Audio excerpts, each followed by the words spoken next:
Graça e paz do Senhor Jesus a todos, amém? Estamos aqui para buscar o Senhor, um culto de libertação, um culto de restauração. Libertar é tirar alguém de uma condição em que ela se encontra presa, oprimida, e isso pode ser no âmbito material, físico, pode ser no âmbito emocional, porque existem cadeias que são emocionais, e pode ser também no âmbito espiritual, porque existem cadeias que são espirituais. E eu quero começar esse culto lendo a palavra do Senhor que está lá em Marcos, capítulo 4, versículo 35, que diz assim: E naquele dia, sendo já tarde, disse-lhes: Passemos para o outro lado. E eles, deixando a multidão, o levaram consigo, assim como estava no barco, e havia também com ele outros barquinhos. E levantou-se grande temporal de vento, e subiam as ondas por cima do barco, de maneira que já se enchia, e ele estava na popa, dormindo sobre uma almofada. E despertaram-no, dizendo-lhe: Mestre, não se te dá que pereçamos? E ele, despertando, repreendeu o vento e disse ao mar: Cala-te e aquieta-te. E o vento se aquietou, e houve grande bonança. E disse-lhes: Por que estáis tão temerosos? Como não tendes fé?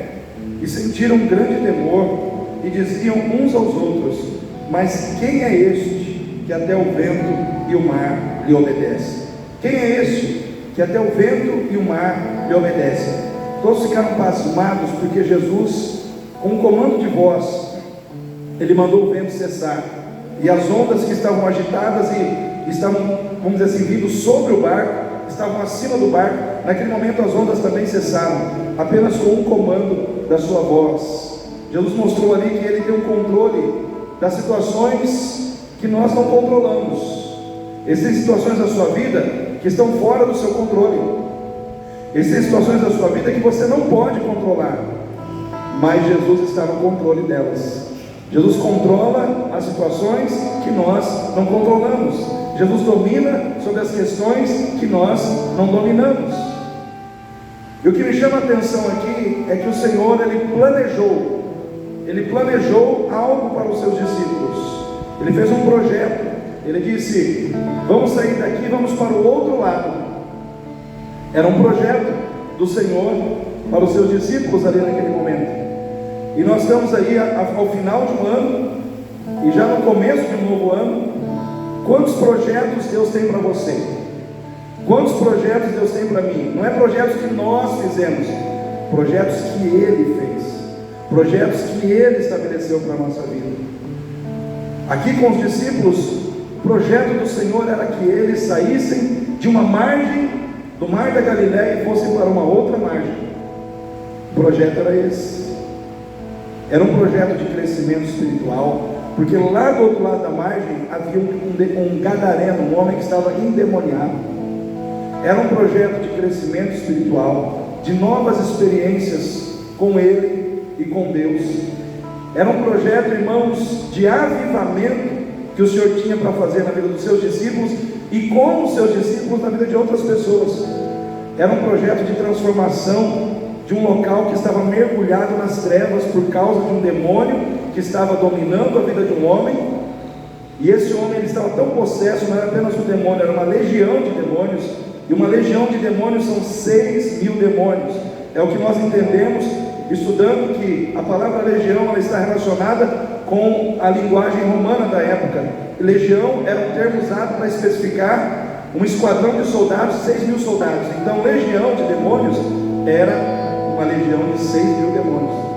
Então havia um lugar que estava extremamente oprimido pela presença dos demônios, e Jesus tinha um projeto: trazer libertação, mudar o ambiente, mudar completamente o ambiente de Gadara. E a palavra de Deus, irmãos, nos ensina que Jesus, ele passou nessa cidade apenas uma vez. Ele chegou ali na margem com o propósito de libertar aquele homem, e depois lá na frente, Decápolis, que era um condado, onde, vamos dizer assim, Gadara era apenas uma das cidades pertencentes àquele condado, foi todo evangelizado. E quem evangelizou? O homem que foi liberto, o homem que estava oprimido pelos diabos, o homem que estava possuído pelos demônios. E aí eu faço um parênteses aqui, que muitas vezes grandes situações de libertação, de cura e de restauração, o Senhor opera na vida de pessoas para quem Ele quer entregar uma grande missão. Aquele homem, a ele foi dada uma grande missão, mas antes teve que ser feito na vida dele um processo grandioso de libertação. Então nós não podemos subestimar a vida das pessoas. Às vezes por trás de uma pessoa extremamente oprimida, de uma pessoa extremamente envolvida com situações que tem lançado a sua vida no chão, situações de opressão maligna, situações que têm feito da sua vida algo deplorável na sociedade. Às vezes uma pessoa que está vivendo assim, por trás daquela vida existe um grande evangelista, um missionário do Senhor. Nós não podemos desprezar e nem, irmãos, subestimar o que o Senhor quer e pode fazer na vida de uma pessoa. O Senhor tem projetos. O Senhor tinha projetos para os seus discípulos, e eu quero dizer para você, Deus tem projeto para você em 2023. Amém? Você pode dizer um amém bem alto aí? Amém. Deus tem projeto para você, irmã Débora, de ser mãe em 2023, e vai acontecer em 2023, né? Ser mãe em que sentido? De ter as criancinhas no colo e não na barriga, né? Deus tem projetos para nós, para cada um de nós. Deus tem projetos na tua vida, Vitor, em nome de Jesus. Eu quero profetizar sobre a tua vida, que as coisas indefinidas da tua vida vão se definir em nome de Jesus. Coisas que você espera que sejam definidas, em nome de Jesus, eu estou lançando uma palavra de bênção sobre a tua vida. Deus tem projetos para cada um de nós, na nossa vida pessoal, mas Deus tem projetos para nós como Igreja Batista no Jardim Itatiaia. Deus tem projetos. E uma das coisas que você precisa entender, que sempre quando Deus estabelece um projeto na vida dos seus, problemas aparecem, tempestades aparecem, circunstâncias difíceis aparecem no caminho. Porque quando os discípulos entraram no barco para viver o projeto, diz a palavra de Deus que veio uma grande tempestade. Uma tempestade violenta apareceu, de tal maneira que as águas do mar começaram a entrar no barco. As ondas ficaram tão altas que elas começaram a encobrir o barco. Agora imagina você em alto mar, no meio de uma tempestade, em que as ondas batem no teu barco e a água cobre o barco e entra dentro do barco. Como você se sentiria? E os discípulos começaram a ficar com medo, atemorizados. Por quê? Porque aquele projeto de Deus colocou eles diante de problemas, de situações difíceis, que eles começaram a enfrentar porque aceitaram o projeto de Deus na sua vida. E dentro disso eu quero falar uma coisa para você nessa noite. Entenda o que eu vou dizer. Os problemas não têm poder de anular os projetos que Deus tem para a tua vida. Ou seja, em 2023 vai ter projeto de Deus para você e vai ter problema também para você. Só que o que vai prevalecer é o projeto de Deus e não os problemas. Amém? O que vai prevalecer é o projeto de Deus e não os problemas que estão no caminho entre o início e o fim da caminhada. Porque, irmãos, quando o Senhor fala algo para nós, a gente tem que entender, vai se cumprir. O que o Senhor disse para os discípulos é: passemos para o outro lado. Veio a tempestade, veio o vento forte, veio a dificuldade, mas eles chegaram do outro lado. Em outras palavras, os problemas foram vencidos. E eu quero já declarar na tua vida que, em relação a tudo aquilo que Deus tem para você, os problemas que vão aparecer na sua vida, no seu caminho, eles serão vencidos em nome de Jesus. Eles serão superados em nome de Jesus. Porque os problemas não têm o poder de anular o cumprimento do plano e do projeto de Deus na nossa vida. O que Deus prometeu vai se cumprir. Fala para o seu irmão aí: o que Deus prometeu vai se cumprir. Vai se cumprir. O que Deus tem na tua vida vai se cumprir em nome de Jesus. Porque o que Ele tem no coração dele para você, ninguém pode impedir de que esse plano seja realizado. Porque os planos de Deus não podem ser frustrados. O que Deus planejou acontece. E o Senhor diz para mim e para você: eu sei quais são os planos que eu tenho para vós. planos de paz e não de mal, para vos dar uma esperança e um futuro. Planos de paz e não de mal, para vos dar o fim que desejais. Deleita-te no Senhor, e Ele concederá o desejo do teu coração. O que o Senhor está dizendo para mim e para você? Que Ele tem como propósito atender desejos e projetos que estão no nosso coração, que Ele mesmo colocou. Porque tem um texto na palavra de Deus que diz que o querer e o efetuar são do Senhor. Muitas vezes nós começamos a desejar situações que o próprio Deus planta, e o mesmo Deus que plantou é o Deus que vai dar a colheita. O mesmo Deus que colocou a disposição e o desejo de nós fazermos é o mesmo Deus que vai dar a condição de fazermos o que foi planejado. Aprenda sobre os projetos de Deus, que a obediência a Deus não vai te impedir de passar por lutas. Você vai estar obedecendo a Deus muitas vezes, fazendo o que Deus quer, e mesmo assim você vai passar por lutas. O propósito é demonstrar que é possível obedecer a Deus nas lutas, que é possível obedecer a Deus nas dificuldades, que é possível obedecer a Deus passando por tempestades. As tempestades vêm, irmãos, e muitas vezes elas vêm para revelar qual é o fundamento que está nos segurando. Qual é o fundamento que está segurando a sua vida? Em que você está fundamentado? Quando você olha duas casas, uma construída na rocha, outra construída na areia, iguaizinhas, você não vê o fundamento.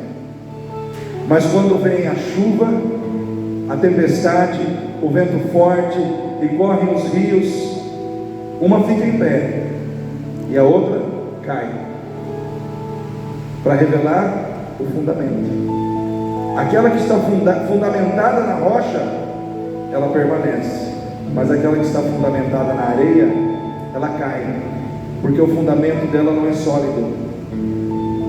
Às vezes as tempestades vêm e são permitidas por Deus na nossa vida para mostrar se o nosso fundamento é sólido ou se o nosso fundamento ele não é sólido, se o nosso fundamento é firme ou se o nosso fundamento ele não é firme. Como está o seu fundamento? Uma pessoa que muitas vezes chega na hora de vir para o culto, que nem a irmã estava comentando agora há pouco, bateu o desânimo, bate a dor, bate a dificuldade, começa a doer tudo, mas a pessoa vem, está doendo, está difícil, mas eu vou para a igreja, eu vou buscar o Senhor. Isso mostra que o fundamento dela é sólido. Agora uma pessoa chega na hora de ir para o culto, ai doeu, desanimei, ai, aí já não vem. O seu fundamento não é sólido, o seu fundamento é frágil, o seu fundamento é arenoso. Qualquer coisa faz essa pessoa cair. Cai muito fácil diante do desânimo, cai muito fácil diante das lutas, cai muito fácil diante dos problemas, porque o seu fundamento não está sólido. Eu quero perguntar para você, crente que está aqui nessa noite: você é um crente sólido ou você é um crente que por qualquer coisinha cai? Como é que está o seu fundamento? O fundamento da sua vida espiritual, o fundamento da sua fé cristã. Aqueles discípulos entraram no barco, veio a tempestade, e ali todos começaram a ter uma reação. Uns começaram a ficar preocupados, outros começaram a ficar desesperados, e eles foram clamar por Jesus que estava no barco, e eles foram ali acordar Jesus: Senhor, o Senhor não se preocupa, não se te dá que morramos? E Jesus levanta e diz: cadê a fé de vocês?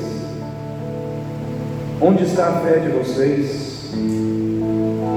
Por que não crestes?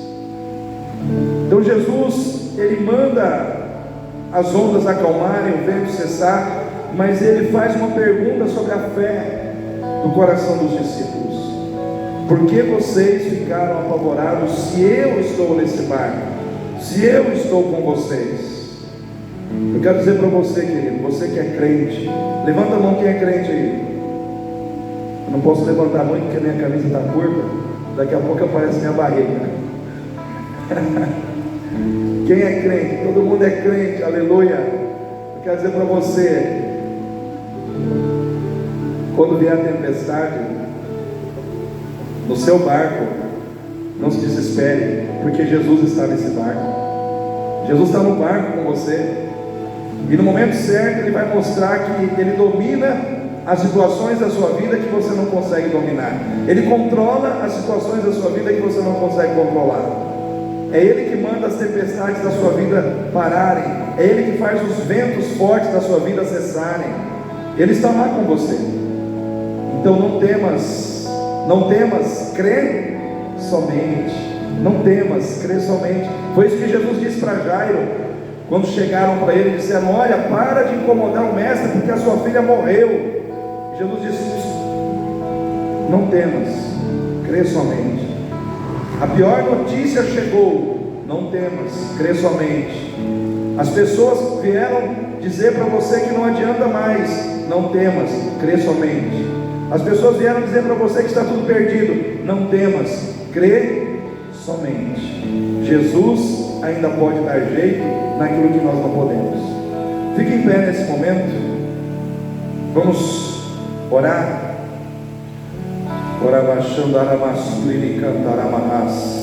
Deus de glória, em nome de Jesus Cristo de Nazaré, nós estamos aqui para dizer, Pai, que venha o que vier, nós estamos firmes no Senhor, nós estamos firmes na Tua santa palavra.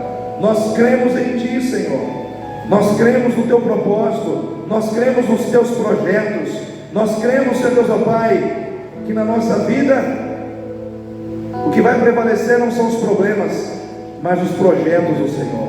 Aquilo que o Senhor planejou, aquilo que o Senhor arquitetou, aquilo que o Senhor idealizou para nós, é o que vai prevalecer na nossa vida. Assim como aconteceu na vida dos discípulos que entraram nesse barco, Senhor. Eles entraram e eles não sabiam o que eles iriam enfrentar, mas o Senhor mostrou a eles que o Senhor está no controle de tudo na nossa vida. Quando o mar se levantar, quando o vento bater forte, o Senhor está ali, demandarabassou, para agir com poder, autoridade e graça em favor das nossas vidas, Senhor.